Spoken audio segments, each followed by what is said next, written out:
Hello, and welcome to the Ferret Business Podcast. I am your host, YemmytheFerret, aka Yemmy, aka Wicca DJ Yemmy. And with me today is another returning member of the podcast family. That's right, he's called the Nomad. Used to be the Nomads, but now he is a singular nomad. Video maker on both YouTube and live streamer on Twitch. And you'll see him around on multiple channels and podcasts. Nomad Eric. How are you doing? I am doing just fine. I'm glad that you decided to talk about how I'm alone now. Thank you. That makes me feel fantastic. Makes you feel fantastic. I'm so glad to be alone. Well, let's ask Mr. Predicto a question real quickly. Hey, Mr. Predicto, is Nomad going to be alone forever? Ask later when the time is right. Okay, he obviously doesn't want to answer that question. Look, we haven't decided if he's worthy of finding someone eventually to deal with him long term. Oh, Yemmy, it feels so good to be back, man. I've missed you. Oh, I've missed you too, man. It's been too long. It's been too long, and I've sorted out my microphone audio. Your audio sounds crystal clear, bellissimo, I would say. Oh, beautiful. Have you upgraded your equipment, or is it just I have not. You've upgraded your voice? Oh yes, thank you. I've vocal lessons that I haven't taken are working, and I've changed so I don't have a pop filter for this mic, but I have changed the sock that I use as the pop filter. So perhaps that has something to do with it. I don't know.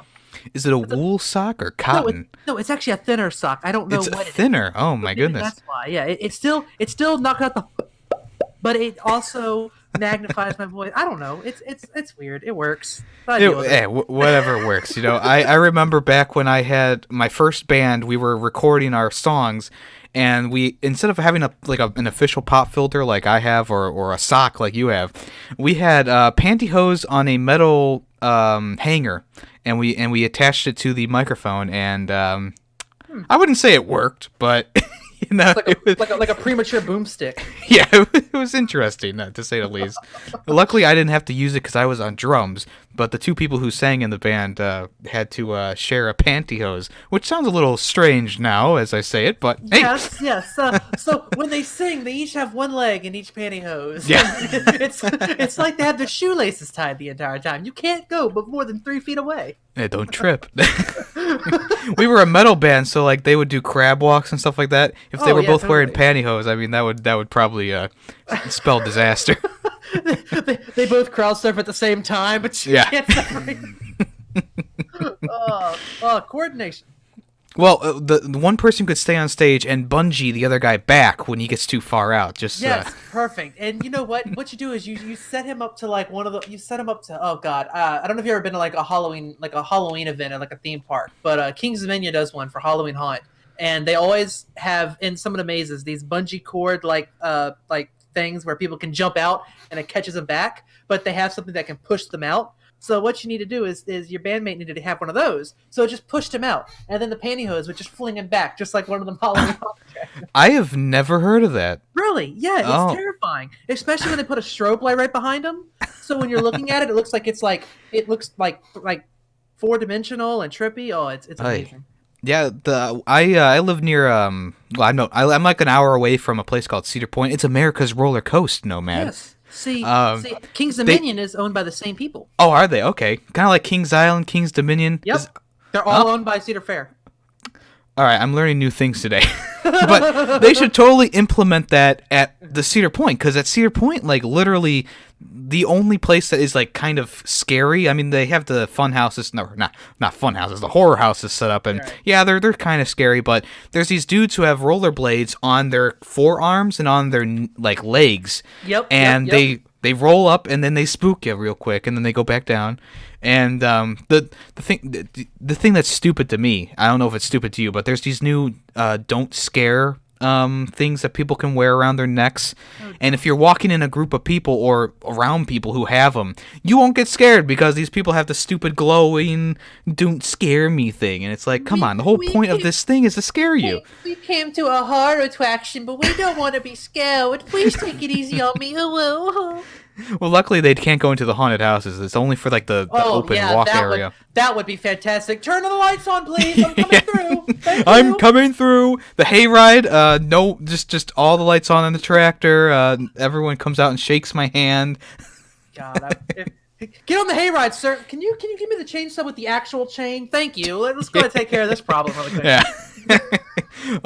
oh my. Are you gonna cut off their heads? No, we're just cutting off the little thing that says "Don't scare 'em."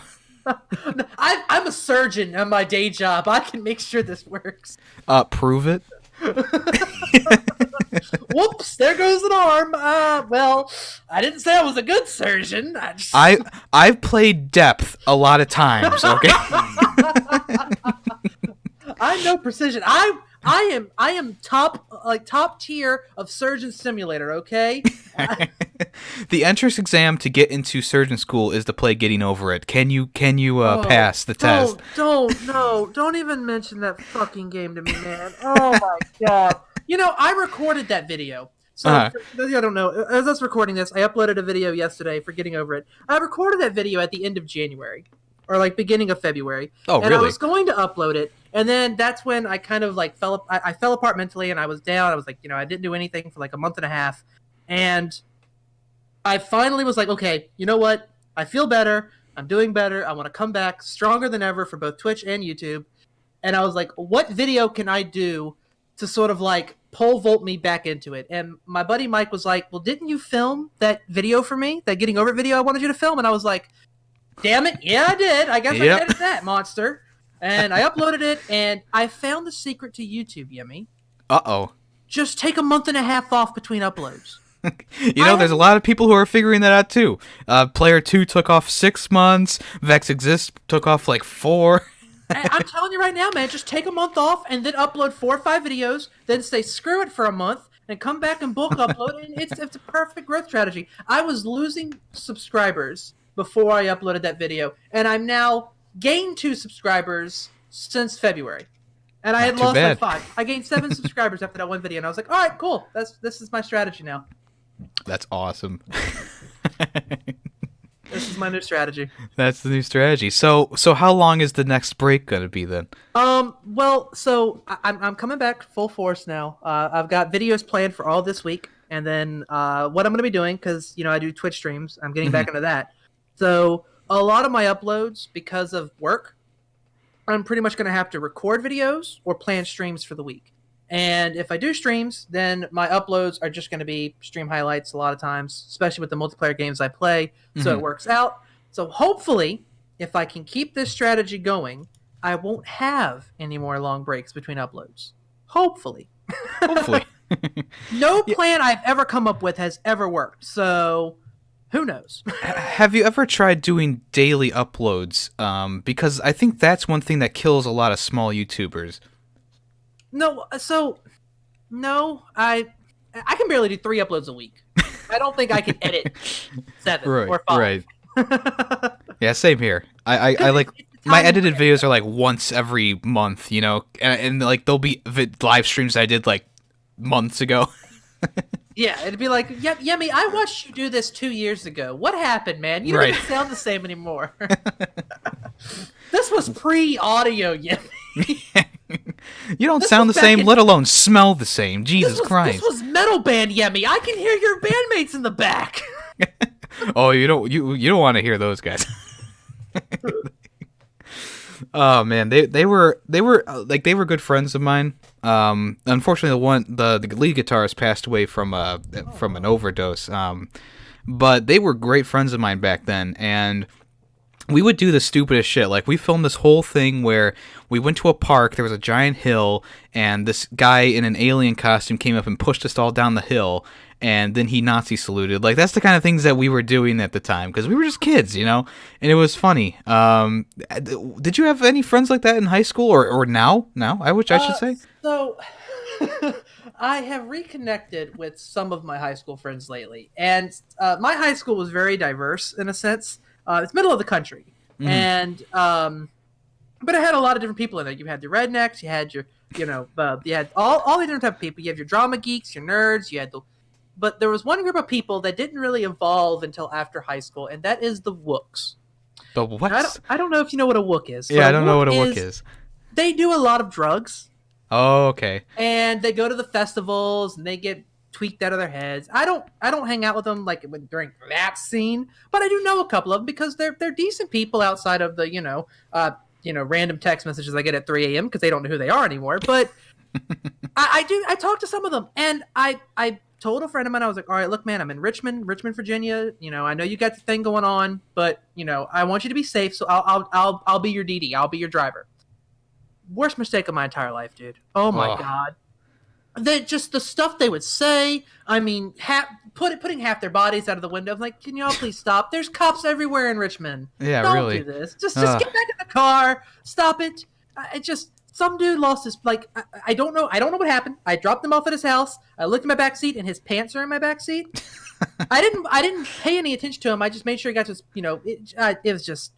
Hey, a free pair of pants. Yeah, I don't know what's in those pants, but we're not gonna just they went out the window. I was like, okay, yeah. Just toss them down the road. I don't like littering, but I'm not dealing with these. Get them out. Right. Get 'em out. Well, if it's in his yard, then he's responsible for that. Yes, he's responsible for that. I did apparently I ended up going to sunset to sunrise rave with a couple of them. It was a 5 p.m. to 5 a.m. rave. Mm-hmm. And I decided, hey, I would drive us there. My buddy was going to drive us back. And I drank a lot of alcohol that night. And on the ride back, I'm still drunk out of my head because I was like, I'm not driving. I'm not worried about it. And when I spent the night at his house, we slept throughout most of the day. I woke up about 3 o'clock to come home. And I looked in the backseat of my car, and there's all these freaking containers where they were doing what's called a whippet. And it's literally just to see it's highly illegal. I freaked out because I'm like, what did they do in my car? And I was like, this is not cool. Like y'all can't be doing this stuff when I don't know what's going on. Like I had to get rid of all this stuff, and I was freaking out, dude. Like I stopped talking to half of them because of it. I only talked to a couple of them now. So I didn't participate in any of the dumb stuff, but I have been around people who have done some dumb stuff. Yeah, same here. Like I would never participate in any of that. I mean, around where I was, where I live now. I mean, I don't live in the same place I used to live, but when I was living in where I lived for when I went to high school, that was a very strange sentence, Yummy. What are you fucking doing right now? That was a carousel of a sentence there. It was, but back in high school, like I would know people who like smoked weed and drank, and I didn't really know anyone who did like the hardcore stuff, but. My personality, like, I don't really drink. I mean, if I do drink, it's like Jack and Coke, some lame ass vanilla bullshit, or I don't smoke. I don't do anything like that because that's just who I am. Like, it's not because my parents were religious. It wasn't because I believed in that religion. It was just because I didn't want to personally do that stuff. Right. I mean, I drink alcohol. I do drink. Not every night, not gratuitously, but I do partake in it, and that's kind of the gist. I know that sounds weird, but I don't hate the feeling of being drunk. Some people, they hate it. That's why they stop. I don't mind it. Mm-hmm. And I'm also not a belligerent drunk. So I don't go out and do stupid stuff. I don't, I'm a very I love you drunk. So a lot of people like going out with me because I'm a nice guy. I'm this really friendly guy. I make sure I'm texting everyone to make sure they got home properly. Stuff like that. That's just how I am naturally. So when I drink, it just magnetizes. So I don't mind drinking, but I would never do the hardcore drugs. Like I might have experimented with weed on occasion, unprovable, but just for legal reasons, can't prove it. I didn't confess. I said I might. There's a difference, but yeah, I might have partaken on it occasionally. But it doesn't feel. I don't want to say it doesn't feel right to me, but it didn't feel good to me. Mm-hmm. So that's why I don't do it often. Right. But, everything affects everyone differently, Yeah. I have been told that medical marijuana might be good for my anxiety. So if Virginia legalizes it, I have had a couple friends tell me I probably should look at it because it helps. But it could also amplify it, too. I know a YouTuber who was like, yeah, I smoked weed because people were like, oh, it'll calm you down, and it made it worse. Yeah. So that's the other thing I'm worried about, too. But... That lifestyle is just, it's never been for me. I'm more about spending $60 a month on video games than I am $60 a week on stuff like Right. that. So. Yeah, same here. My mother never had to worry about me getting into the bad stuff because I'm broke off of video games. Like Yeah. I'm stuck here. Right. Yeah, I wouldn't be out with friends. I'd be at home playing, Modern Warfare 3 or something like that. So my parents always knew where I was. Hey, let's talk about how the channel became the Nomad instead of the Nomads. Sure. So let me put my lock on my chair here. It's all squeaky all of a sudden.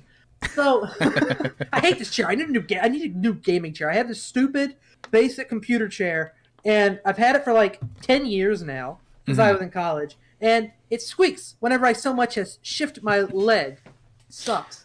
I just upgraded my gaming chair. Christmas time, the fiance gave me one of the. It's not like the PewDiePie one, but it's kind of like it. It's like an off-brand version of it. It's still good, Can your chair do this?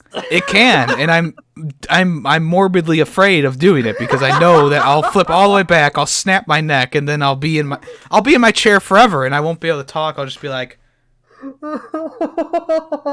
and that'll be the whole channel. It'll just be me doing nothing. Yep, you'll have to get a face cam, so you'll have to do a face reveal now because it's the only way we can see. Well, a Nomad. I have a webcam now. Do you really? Yeah, Razer Kio. Wow. See, I'm always working. I haven't been able to catch a stream in the last in a little bit of time. I don't hold it against you. I didn't announce it or anything like that because I'm not like that. Like when I originally did like a face reveal and an update video, I didn't announce it. Just the people who were fans of the channel or who were around saw it. And same thing with the webcam. Like I didn't announce that I was getting the webcam. I've only had it for one stream, and then I also recorded the latest YemmyCast that's coming out tomorrow, the time that we're recording this. That's the first time I've done like a podcast with a webcam too. So it's not like I'm like in people's faces. Like that's not who I am. Like if you're interested in it, it's there. I'm not like, because when I get in front of cameras and something like that, usually I'm really anxious. But for some reason now I'm okay. I think it's just because I'm interacting with people more on YouTube. But back in the day, I was bullied for the way I looked, and I was for 1 year of middle school, I was literally at a table at lunch by myself because I had no friends. So those things kind of weighed down on me, and just people talking about my appearance and how I looked through middle school and stuff like that really took an effect on me that I didn't know until I tried doing YouTube and I tried making videos on YouTube. It was very strange, like because I was really anxious when I was buying it. And then I was really anxious before I switched over from the stream starting soon channel or screen to the it's here, it's now.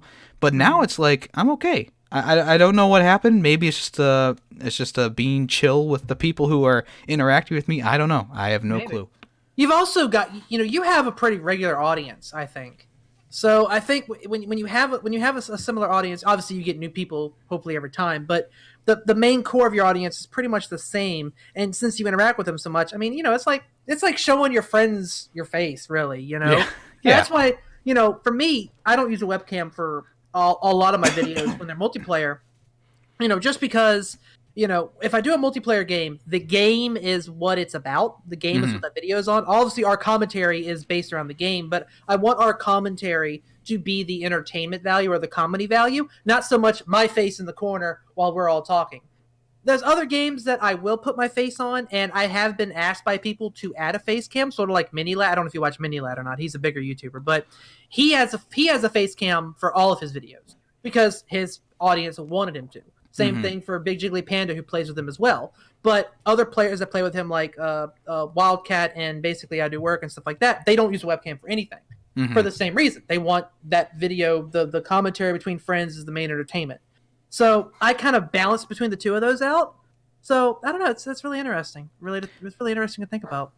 I know a common friend of ours, Matt from Create You. He was a big influence on me, and he really talked me through a lot. Randy! Cute dog. Sorry, my dogs decided to bark in the middle of our emotional conversation. The dog heard you mention Matt and went like, "Shut up! We don't want to talk about it." I love Matt. But yeah, Matt's one of those guys who he's no matter how big or small your channel is, he'll extend a hand and help you. And I think he was a really positive influence on me personally. And I know you did an interview with him not too long ago. I know we kind of skipped talking about. I know we completely said fuck the other nomads. We'll get back to that in a second. But we'll come to that after we talk about your time with Matt on his podcast. And actually, you were on his Twitch one too, if I remember correctly. So I've been friends with Matt. We're talking about once again Matt from the channel Create You, for anyone that's curious. Fantastic guy. But I've been in his Discord and I've been a member of his community for a little. I think it was about March of a year ago. So it's been almost a year now since I've been friends with him. And I just randomly threw a video up in one of his. He used to do YouTuber reviews. Doesn't do them much anymore. For a number of reasons behind the scenes. But when he used to do them regularly, I threw a video up there. He thought it was funny. It was a Sea of Thieves video. He was like, "Holy crap, I want to play Sea of Thieves!" And I was like, "Hey, let's play." And it went really well. We did a stream of it. That's it was so much fun. Finally, it was the first time I had people that got my comedy and exchanged with my comedy, and it was like perfect chemistry. And so I've developed a relationship with him. He's just like you. He's really been the reason that I am so open with myself and why I've embraced this high energy. I naturally have it, but I let it go free when I make content now. Because of Matt. I used to put up the mask. I used to put like a mask, and I was like, all right, I have to have the Nomad and Eric, and they're separate. And now Nomad and Eric are together. That's why my Twitch is Nomad Eric, because it's, I wanted to differentiate from the other Nomads, which we'll get to in just a second. But B, it was because this is kind of where I'm combining everything, And so... Excuse me. You're okay. I did it too earlier. Yeah, but it's this weather, man. It's crazy. I was taking a drink of water and I forgot how to drink. But yeah, he was a huge help in me sort of breaking free and just being myself. And so I completely understand what you're saying. I did a big interview with him where we delved into a lot of my mental health issues. And a lot of my problems in that regard. And then the other day, or the other month, I should say, or like last month, we did that bit. We did like his penultimate YouTuber review. It was huge, yeah. And it was a panel of 4 of us. It went super well. And I'm a part of his mod team now. So I'm a part of the crew there now. So that's been a really big reason that I came back, honestly, was because him pushing me. So that's awesome. Yeah. Yep. So, yeah, I always appreciate other people's input, and I think Matt has a lot of good ideas for people that he barely knows, Really, and that's something I needed someone to kind of stick their foot in my ass and go, "Hey, look, stop being so down on yourself and do it." And Matt was the first person that did that. He was the first person that gave me honest critique, rather than just this was bad, this was good. Like he broke it down for me, and it's been a super huge help for me. Or the generic, nice vid, bro. Nice vid, bro. I subscribe to you. Subscribe to me, please. I support. Follow for follow. Oh, man. I watch you wipe your ass. Wipe mine, too. I don't know. I don't know why I went Russian. I also don't know how I pulled that voice off. We need more Russian Eric. That's all I got to say about Russian that. Eric more often, yes. Play Metro Eric. Play Metro now. This is sponsored by Metro Exodus. Blow out your voice by the 5th minute. Yes. Do svidania. Anyways, it's a roundabout way of getting back to it. But how did the Nomads become the Nomad? So when we first started the channel, which has been almost 2 years ago.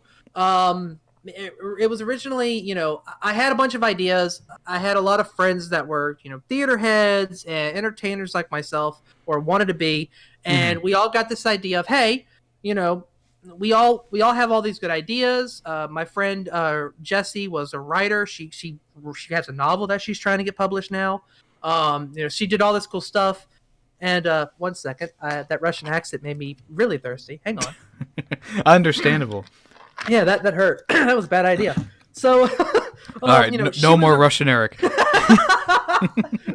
I need to warm up next time. Yeah, warm up. She was a writer. Her boyfriend, they've been dating for like 5 years now. He is a supervisor, so he has leadership experience. He was going to be kind of like the director for us. We had all these skit ideas, game ideas, and then when we finally started doing it, we realized that Jesse and Mike didn't have the time for it. My friend Kyle, well, me and him stopped talking for numerous different reasons, so he ended up leaving the channel. My brother was going to be a big part, but at the time he didn't live with me, so he wasn't really able to do much. So really, it ended up becoming me, my best friend Tom, and our two friends from college, Zach and James, and our friend Ashley. Then when she got really busy, she's been in some videos that I've done, but she ended up not becoming a main part of the channel anymore. So since people, I started shedding members for different reasons, and then when I started to find some kind of success, and we hit 100 subscribers, and we started to climb up that way, I was like, I want to take advantage of this. I don't want this to go away. I don't want us to lose hope. Let's keep pushing out content. They thought that I was taking it almost too seriously, and that for them, it's nothing more than a hobby. For me, I wanted this to be a job, even though it wasn't paying anything. So there was some creative differences there. So originally I was like, okay, you know what? I'm going to go off on my own. I'm going to do my own thing here, and I'll just work with you guys. So Tom developed his own persona, Redundancy, with 2 Y's, hence the name. James has always been known as MVP of my games online. That's always been his tag. So he kind of took the moniker MVP. And when my brother moved in, yeah, I know, right? So my brother ended up moving in with me, and he is actually a whole lot more popular than I am on Twitch. He hooked up with a couple people with Titanfall 2 and Apex. His channel is doing fantastic. He goes by Killjoy. So we pretty much all developed our own personas and own monikers. So now it's just like I'm collabing with friends now rather than us working under one name. Okay. So I guess if I would say that there is still an additional Nomad, it would probably be Tom. Since he's the one that doesn't have his own Twitch, he doesn't have his own YouTube channel. He just works with me and James on his. So yeah, that's kind of the long and short version of how it went from 7 people to 5 people to me. Yeah. Why keep the Nomad as the name? Is it just a branding thing, or is it something deeper? I kind of got to the point where it's how everyone knew me, and I've seen a lot of channels that had followings not die, but they kind of lost a lot of momentum when they changed their name. I follow someone a little bit closer. I haven't been able to follow her lately, but I do. She goes by Blue Girl Gaming. Oh, yeah. I saw she changed her name, and she only had it for like a month, and then she changed her name back to Blue Girl Gaming. I missed why. But I feel like, that would probably end up being me. If I changed my name to something else, then I would probably just end up going back to it. Also, on Twitch, I have a lot of bigger Twitch streamers that I follow that I have talked to on Twitter, I've talked to on Discord, I've talked to on Twitch, obviously. And everyone knows me as Nomad. Even though my Twitch name is Nomad Eric, everyone just calls me Nomad. So it's gotten to the point now where I can't change it because it's just who I am. Right. And also, I think it's a semi-unique name, the Nomad. And, I've always been kind of a wanderer. I've always kind of, I like different genres of gaming. I have a million different hobbies, so I kind of wander everywhere between novel writing and acting and gaming and entertaining. So the name kind of fits too, So we're going to go back to webcams real quickly. Sure. The importance of your background, whether you have a green screen or whether you're looking at your room and you have a closet full of messy clothes. I mean, what's the best background that you can have for you personally, and then for anyone out there who's looking to upgrade what they have? Should there be a ton of posters? Should there be a ton of personal objects? Should it just be a green screen? I think it depends on, and I know this is going to seem like a really generic, unhelpful answer, but it does kind of depend on the streamer and their personality. I'll give 2 examples here. I follow 2 big streamers, or semi-big streamers, they're not 1,000 of views, but they get about 100, 200 concurrent viewers every stream on Twitch. Bloody Faster and Shadow Fox. Shadow Fox does not use a green screen. She has a desk that has a bunch of collectibles on there, gifts from her stream, gifts from viewers, gift from mods. She just did a big charity stream where anyone that donated that donated a certain amount of bits or a certain amount of money for the charity stream, she would burn their name into a big wooden block and put the block on her desk. So that kind of stuff makes sense to have a background. It works for her. It fits her personality. It fits the way she has her webcam set up. How she angles her stream, like all of that. Of course, she's a stream coach, so she knows what she's doing. Whereas Bloody Faster uses a green screen behind her, and she positions herself over there because it fits her personality. She doesn't have, this eclectic background behind her. She doesn't have a bunch of props behind her, so it doesn't really work for her to have a background. The green screen works better for her. So ultimately, it all depends on the streamer. For me, I use my background to, in a sense, promote a lot of my friends. So I buy, I have a poster from my friend Mika. I have a poster of Joy, from Joyful Death. I have my own poster back there behind me. So, I've changed my background a lot, but I kind of like having stuff going on behind me. Like I moved my stream setup to downstairs in my living room, so I have more space to record. So I now have my couch behind me. My cat likes to sleep back there. Everyone likes seeing her for some reason. Of course. So, the Getting Over It video, someone commented about how my cat, when I'm getting all pissed off, she's just back there licking herself the entire time. I didn't even catch it in editing. But people like seeing Dinah back there. So, it kind of works. I have my posters up on my wall now. So I'm still representing a lot of my friends. I'm going to get more soon. So the background for me works. Having stuff in the background, having an active background works for me, but it's not going to work for everybody. So. Right. All right. Yeah, well, I mean, you thought it was generic, but I thought it was pretty good. Well, thank you. I have two more things I want to talk about with you in the episode. One thing is, where did the idea for the Reapers series come from? So I have always wanted to do a series like that, and I spent, a lot of my ideas are literally up on the spot. Like I don't, I come up with the idea, the base of the idea, and then I literally spend 3 or 4 hours focusing on nothing else except that idea. I have novels that I wanted to write, other ideas like the Reaper series, and when I came up with the Reaper series, I wanted something big for Spooktober. That was the month-long project for October, was Spooktober, and I was like, I want to create something different. And I want to showcase my acting abilities in a non-comedy sketch way. And so I came up with the idea. I mentioned it to Joy. I mentioned it to Vash. They both loved the idea. And then it got better, ironically, because Vash got sick. So he wasn't able to send me a webcam or anything like that. So all he could do was send me a voice once he got better. So I modified it, made him this big Spectre character. I ended up adding it into the story, and it literally wrote itself at one point. You know? Really? So you were still writing it while you had episodes coming out? To a very, very small extent. I had to change some things. Oh, okay. So there was a couple of edits in the script, but I felt like the final product was better than the original draft, if you will. That's always good, yeah. That's always good. And, I thought of it. I sent it to them. I was like, guys, do y'all think we can do this? They said, sure, let's do it. It almost didn't happen. That's why the last 3 episodes were literally triple uploaded one day on Halloween. But, I thought it turned out really well, and I'm really, really, really hoping to do stuff like that in the future.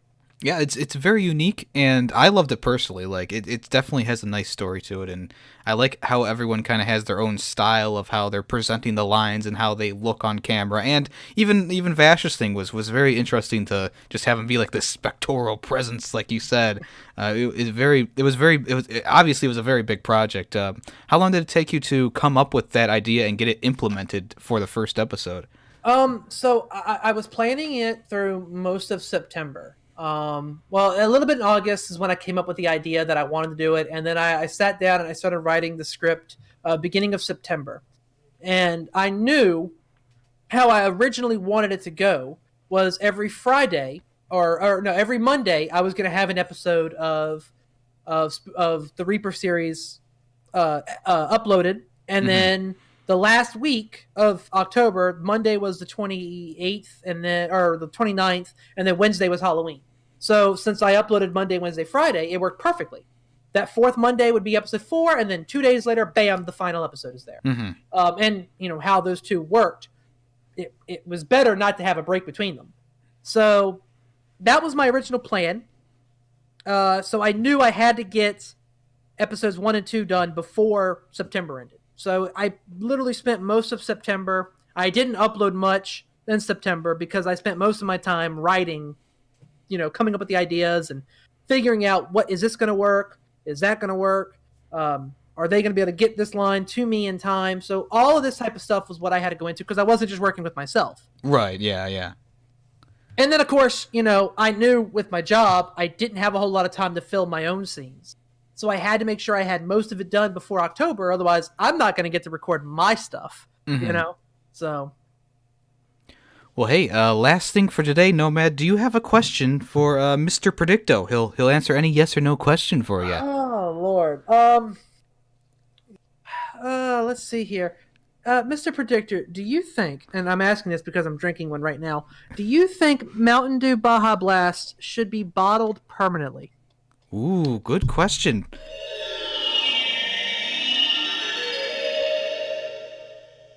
It is best not to say now. Wow, what a jerk. You know what, Mr. Predictor? We're going to go, all right, one more thing. We're going to go back to the original question. Am I going to be alone forever? Ooh. He wants to know.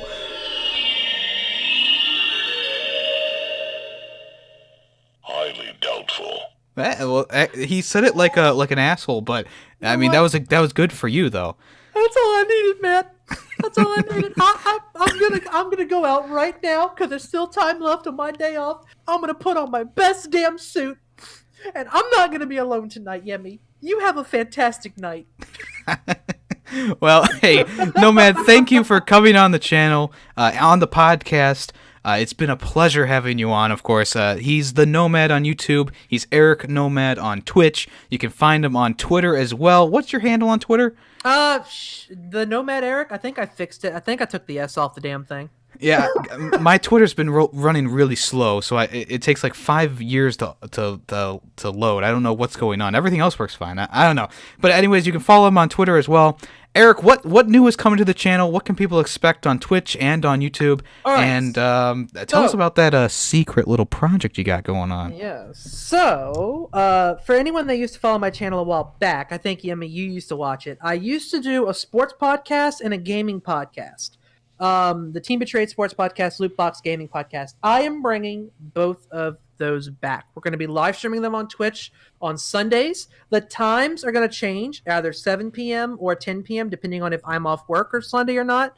But we're going to be doing the sports podcast. I got to talk to Tom tonight because I'm going over there to film something with him tonight. Mm-hmm. Whether we're doing one sports podcast a month or two. But we're definitely doing one a month. We're definitely going to do a gaming podcast a month.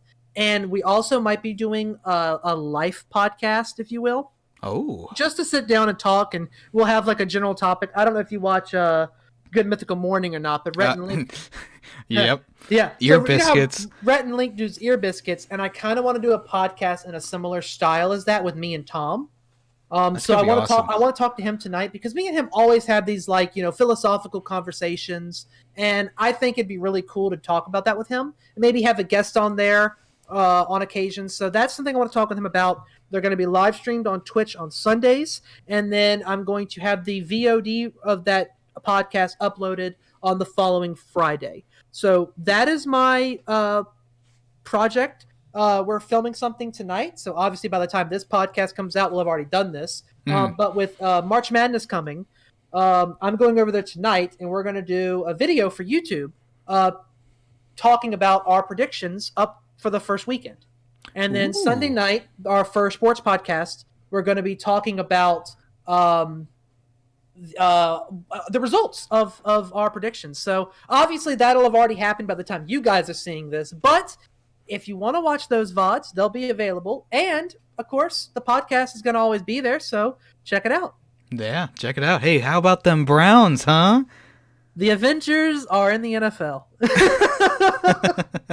Have you seen Have you seen the video of NFL memes posted it this morning of the Avengers Endgame trailer put over edited where it was the Browns? No, I haven't seen that. I'll have to look that up. It's phenomenal. I will send it to you. It is phenomenal. Well, all right. Eric, thank you for coming on the podcast once again. Make sure you follow him. All of his links will be down in the description below. And also at the end card, his YouTube channel and his latest video is probably going to be getting over it because that was just such a hilarious episode to watch. Eric, is there anything else you want to say before we skedaddle? The creator of Getting Over It, I hope you never successfully make a game again. That Wow. game took so much of my soul. Oh, And, man. I continuously get requests to play your stupid game But of course. because people like watching me suffer. Well, you know what? Spore is one of those games that you can relax. You can eat smaller cells and stuff like that. You know, grow your tribe. I feel like that would be a great game for you to play, especially because you can create your own monsters. I have a pit in my stomach that tells me you are giving me another game that's going to make me want to punch my computer screen. No, I completely honest with you. So a lot of people don't like Spore, but I'm one of those people that I'm like, yes, Spore is interesting. It's a great little time-wasting game, and you can create your own monsters, so you can always make them look as goofy as you want. You can make Mike Wazowski. You can make Shrek if you really want to. Shrek is love, Shrek is life. I'll do it. That is true. All right. Well, those are the famous last words of Eric from the Nomad. I hope not. I am your host, YemmytheFerret, and this has been another episode of the Ferret Business Podcast.